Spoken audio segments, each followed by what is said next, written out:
Susan Ikin was a woman defined by resilience. At 41, she had built a life for herself and her only son, Richard, despite the challenges life had thrown her way. Those who knew her described her as kind, hard-working, and fiercely devoted to Richard.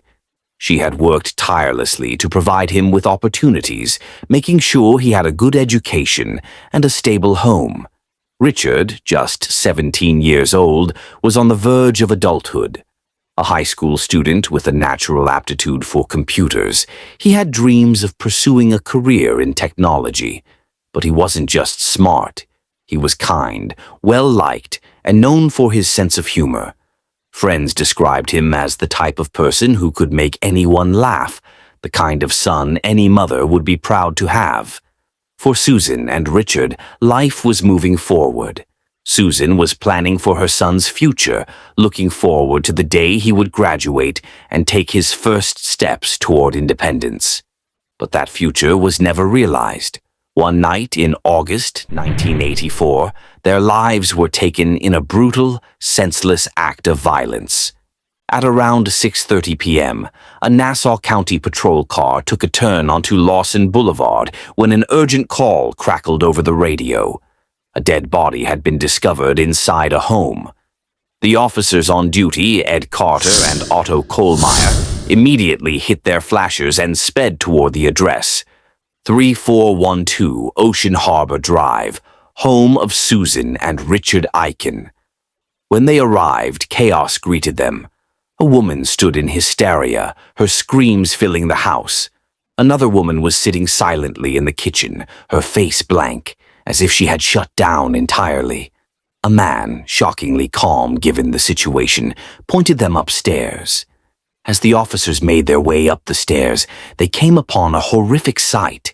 Lying in the hallway, curled into a fetal position, was Susan Ikin. Around her neck, a belt had been cinched so tightly that it almost appeared to be part of her skin. Her face was frozen in an expression of terror, her body still, her life taken in what could only have been a moment of unimaginable suffering. But the horror wasn't over. Inside the master bedroom, they found Richard Ikin. His hands were bound to a 3-step railing that led up to the bed. His face was covered by a plastic bag, secured by wires wrapped around his neck. Over the bag, a gray coat had been placed, muffling his final, desperate breaths. It was a crime so brutal, so personal, that officers immediately knew they weren't dealing with an ordinary burglary. This was something far worse. Detective Herb Daub arrived on the scene and immediately began processing the evidence. Blood was found on one of the beds, suggesting a struggle. A bandana, later determined to have been used in Susan's strangulation, was collected. In Richard's case, the plastic bag used to suffocate him yielded a single fingerprint. Another unknown print was found on a bank receipt inside Susan's purse. At first, the police considered the possibility that this had been a burglary gone wrong. The state of the house suggested someone had rummaged through drawers and personal belongings, but the violence inflicted on the victims told a different story. Detectives speculated that Susan had been home when the intruder entered, and things escalated. As for Richard, the theory was chilling. He had likely walked in while his mother was being attacked. His presence had sealed his fate. Unable to let him live as a witness, the killer had suffocated him, ensuring no one would ever testify against him. Despite their efforts, forensic technology at the time was limited. DNA was still a distant concept, and the case rested primarily on fingerprints. Investigators ran the prints through the automated fingerprint system, AFIS, but no match was found. For years, the case remained unsolved. For 18 years, the Ikin murders sat in the cold case files. But in January 2002, Detective Charlie Costello ran the fingerprints again. This time, he got a hit. The fingerprint on the plastic bag that had suffocated Richard Ikin belonged to a man named Louis Tellis. Tellis, now 42, had recently submitted his fingerprints as part of a school bus driver application. His only criminal history was a prior drug possession charge, nothing that suggested the brutal nature of the Ikin murders. But his fingerprints didn't lie. Now, detectives needed more proof. Using advanced forensic techniques, analysts uncovered previously invisible bodily fluid stains from the crime scene. A partial DNA profile was extracted, but they needed a direct comparison. Detective Tony Graziano went undercover to obtain Tellis's DNA. He and Detective Sergeant Lucy Guido posed as a couple interested in buying Tellis's home. The plan was to befriend him and collect a discarded item containing his DNA. Graziano quickly established rapport with Tellis. They talked like old friends from Brooklyn, gaining his trust. Then, the perfect opportunity arose. Tellis lit a cigarette and casually discarded the butt on the ground. Guido, pretending to tie her shoe, scooped up the cigarette and passed it to Graziano. It was sent to the lab immediately. When the results came back, there was no doubt. Louis Tellis's DNA was a match to evidence found at the crime scene. On June 5th, 2002, Nassau County detectives arrested Louis Tellis. Under interrogation, he admitted to knowing Susan but claimed they had a relationship, attempting to explain why his DNA was in her home. But detectives weren't convinced. The final nail in the coffin came when forensic analysts tested the hair found in the bandana that had been used to strangle Susan. It matched Tellis. In July 2002, the case was handed to the Nassau County District Attorney. At trial, prosecutors painted a grim picture. They described how Tellis had not only murdered Susan in cold blood, but had watched as Richard suffocated to death, doing nothing to stop it. The jury found Louis Tellis guilty of both murders. He was sentenced to 2 consecutive life terms of 25 years to life. For Susan and Richard's family, justice had finally been served. 18 years of unanswered questions had taken their toll, but knowing that Tellis would spend the rest of his life behind bars brought some form of closure. As for Tellis, he never expressed remorse. Even when confronted with undeniable proof, he refused to take responsibility. Today, he remains incarcerated at Sing Sing Correctional Facility. A man who thought he had escaped justice, only to have it catch up with him nearly 2 decades later.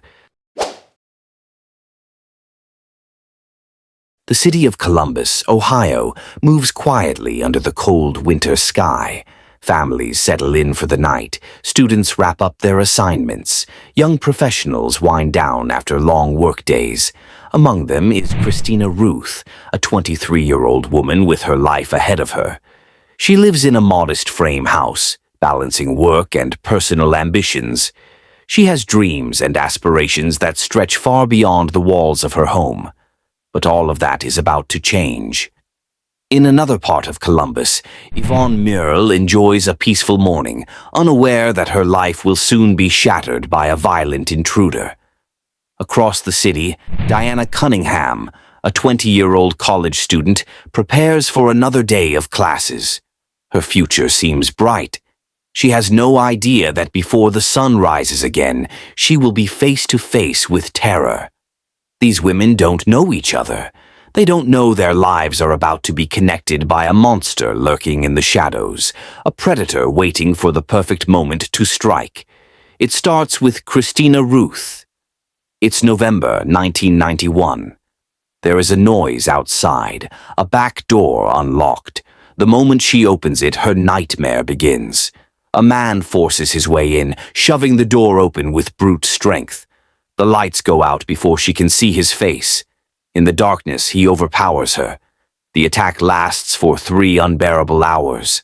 When it's over, the man vanishes into the night. Christina, shaken but determined, dials 911. The police arrive. Evidence is collected, including DNA from the attacker. But without a suspect to match it to, the case stalls. Leads dry up. The streets of Columbus hold their breath. Then the attacks continue. Over the next year, 5 more women are assaulted in the same brutal fashion. The police begin to see a pattern. The rapist targets women in their homes, often striking in the Linden neighborhood. He avoids being seen, but a few survivors manage to describe him. Sketches are released, warnings circulate. Columbus holds its breath. Then, in 1992, the attacks stopped. Just as suddenly as he appeared, the rapist disappears. The city exhales. The streets grow quiet. But the silence doesn't last. 2 years later, in 1994, Yvonne Merle wakes up to a man leaning over her bed, a knife pressed against her throat, a whispered warning, "Don't look at me. The terror is back." Over the next year, 7 more women are attacked. Each crime was as violent as the last. The police work around the clock, but the rapist remains a phantom. He leaves behind evidence, but no name, no face. Detectives begin to analyze the timeline. They believe the rapist disappears for long stretches because he is in prison. His sudden absence, followed by a return, matches the patterns of an incarcerated offender. They check Ohio's prison records. If the rapist has been in custody, his DNA should be in the CODIS database. But there's no match, no name. The police are stuck. Then, in 2001, the attacks stopped again. The city moves on, until 7 years later. Diana Cunningham is asleep in her apartment when she wakes up to a nightmare. A man is on top of her, his hands wrapped around her throat. He threatens to kill her, demands money. And then he does what he came to do. Diana fights back in the only way she can, by memorizing everything. The scar on his arm, the bald spot on his head, his voice. She talks to him, trying to humanize herself, to make him see her as a person, not just a victim. When he's done, he orders her to shower in an attempt to erase forensic evidence. But before he leaves, he makes a chilling remark. "Lock the door to keep people like me out." Diana wastes no time.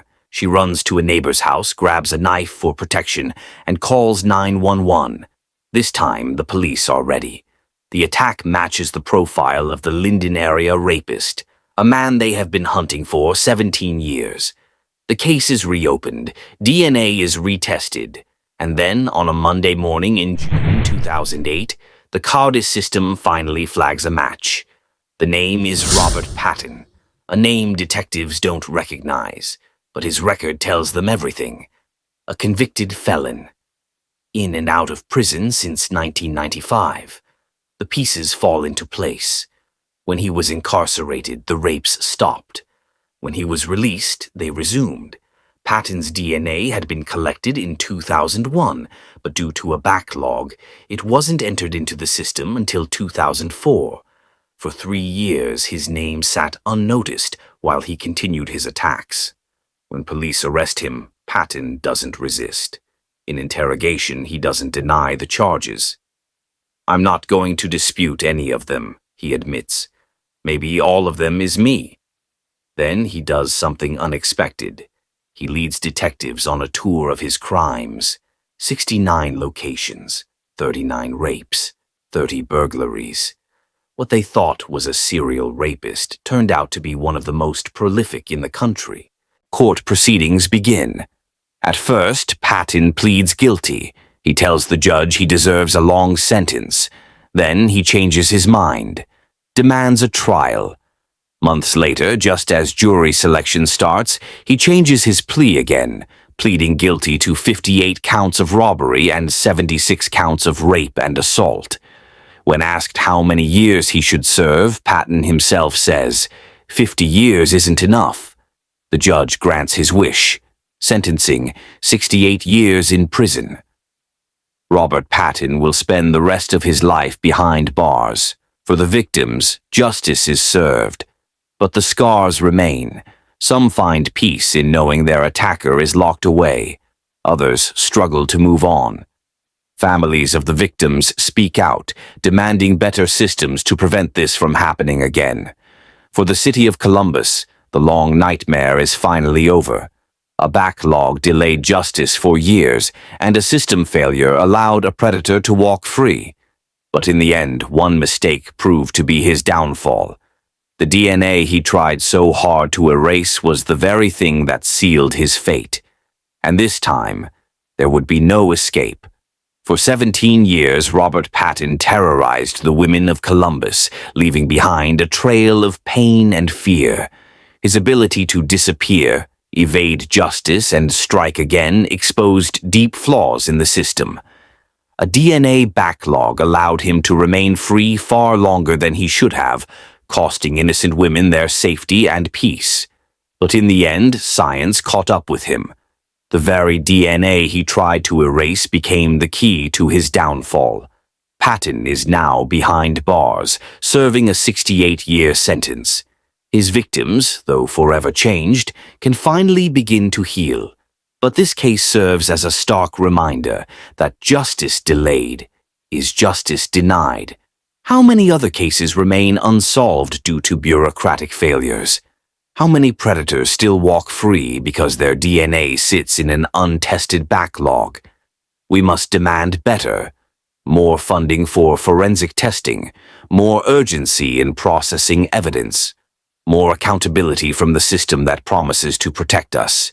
Because for every cold case left unsolved, there is a victim still waiting for justice. If you or someone you know has been a victim of sexual violence, don't stay silent. Seek help, report the crime, and push for action. Justice is possible, but only if we fight for it. Mike and Jeff Jones never imagined they would spend nearly 2 decades searching for answers about their mother's disappearance. Harriet Simmons was a woman who commanded attention in the best way. At 49 years old, she had built a stable life in Raleigh, North Carolina. A devoted mother, she raised 3 children with love and care, teaching them the importance of hard work and kindness. Harriet was independent, warm, and known for her sharp wit.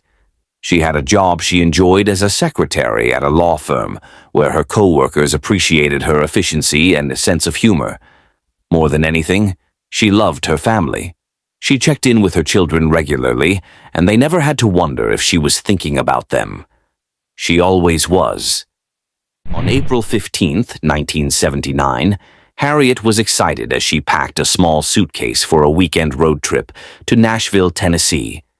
She had family there and was eager for a short getaway. Before leaving, she picked up the phone to call her son Mike, letting him know she would be back by Monday. It was a simple conversation, one of the many she had with her children, but it would be the last time he ever heard her voice. When Monday arrived and Harriet did not return, her sons felt an immediate sense of dread. Harriet was not the kind of person to miss work without a word, and she certainly wouldn't ignore her family's calls. Something was wrong. Mike and Jeff reported her missing, hoping there was some logical explanation. But deep down, they feared the worst. Days passed with no word. Then weeks. The family searched, called hospitals, and contacted friends. But nothing. It was as if Harriet had vanished into thin air. But she hadn't. Ronnie Dement, Harriet's son-in-law, refused to give up. Determined to find her, he decided to retrace the path she would have taken to Nashville. After hours of driving along the interstate, he made a chilling discovery: Harriet's car. It was parked on the exit ramp of a rest stop, positioned strangely as if it had been abandoned in a hurry. Ronnie knew Harriet well enough to be certain she would never leave her car like that. His heart pounded as he pulled over and called 911. When police arrived, they inspected the vehicle. The interior was clean, with no signs of a struggle, but 2 crucial items were missing: Harriet's purse and car keys. In the back seat, officers found a flat tire. It suggested she may have run into car trouble and possibly accepted help from a stranger. If that was the case, the question remained, where was she now? With no fingerprints, no sign of forced entry, and no witnesses, the investigation stalled. As the days turned into months, hope dimmed. For 11 long months, Harriet's family clung to the possibility that she might still be alive, somewhere, waiting to be found. Then, in March of 1980, the worst-case scenario became reality. A passing motorist driving near the Blue Ridge Parkway noticed something unusual in the woods, what appeared to be a human skull. Authorities were called, and a search team combed the area, uncovering more remains scattered across the dense forest floor. Among the bones, they found torn, weathered clothing, partially buried beneath leaves and debris. A forensic examination soon confirmed what the Simmons family had feared all along. Dental records identified the remains as Harriet Simmons. Their mother was gone. Harriet had been stabbed multiple times before her body was left to decay in the wilderness. The brutality of the crime stunned investigators, but what was even more frustrating was the complete lack of leads. No suspects, no fingerprints, and no witnesses. The killer had erased all traces of himself. The Simmons family buried Harriet and mourned, but they never stopped demanding justice. While Harriet's case remained unsolved, another family would soon experience the same nightmare. Betty Sue McConnell was only 21 years old when her life was stolen. A bright and hard-working young woman, Betty Sue was deeply loved by her family, especially her mother, Margaret McConnell. Betty Sue had always been ambitious. She worked hard, saved money, and dreamed of building a future for herself. But on the night of her disappearance, all those dreams came to a sudden, violent end. On the evening of August 12, 1979, Betty Sue had taken her mother's car to work at a local diner in Asheville, North Carolina. She finished her shift late and was expected to return home shortly after, but she never made it. When the sun rose the next morning and her bed remained empty, Margaret McConnell's heart filled with dread. 2 days later, that dread turned into grief. A body had been found near the French Broad River. She had suffered multiple stab wounds, her injuries so severe that she had no chance of survival. A local man recalled hearing her screams in the night. By the time he reached her, she was barely alive. He tried desperately to administer CPR, but Betty Sue died in his arms. The case took an even stranger turn when police discovered a car 8 miles upstream. It was partially submerged in the river. When officers ran the license plates, it led them straight to Margaret McConnell. The car Betty Sue had been driving had been dumped in an attempt to erase evidence. With no fingerprints, no blood, and no leads, police had little to go on. The case quickly grew cold. Just like Harriet Simmons, Betty Sue McConnell had been brutally murdered by an unknown assailant. Their families grieved in silence, waiting for justice that never seemed to come.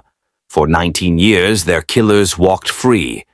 Then, in 1998, a man named Jerry Harmon walked into the Buncombe County Sheriff's Office with a confession that would change everything. Jerry Harmon was a recovering alcoholic, haunted by guilt. After nearly 2 decades of silence, he could no longer hold in what he knew.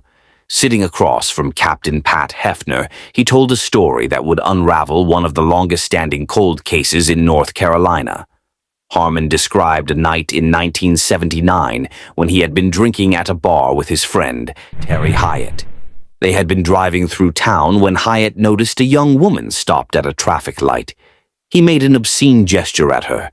She ignored him and turned down another road. That only made him angrier. Hyatt followed her, ran her off the road, and jumped out of his truck.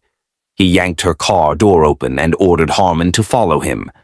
Terrified, Harmon did as he was told. Hyatt drove the young woman's car to a secluded area. What happened next was something Harmon could never forget. He watched as Hyatt assaulted her. Harmon wanted to run, to help her, to stop what was happening, but fear kept him frozen in place. Moments later, Hyatt dragged the woman toward the river. When he returned, Harmon asked the question that had been eating away at him for years. "You killed her, didn't you?" "Yeah," Hyatt answered without hesitation. The details fit perfectly with Betty Sue McConnell's murder. Police had their first real break. But the case didn't end there.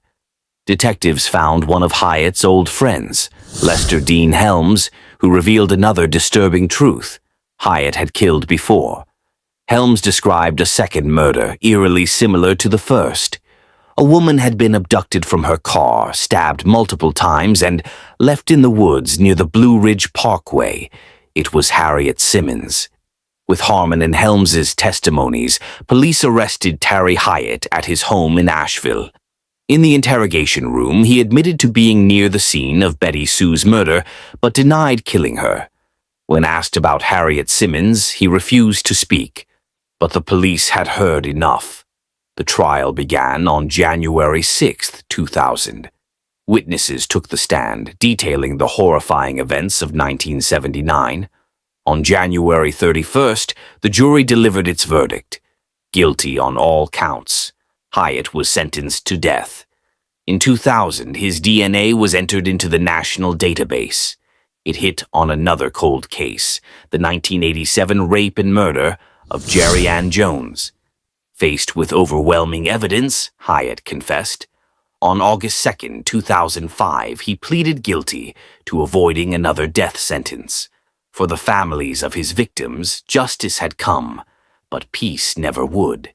Terry Hyatt remains on death row in Central Prison, North Carolina. For Mike and Jeff Jones, for Margaret McConnell and all those left behind, the pain will never fade. But after 19 long years, they finally had the truth.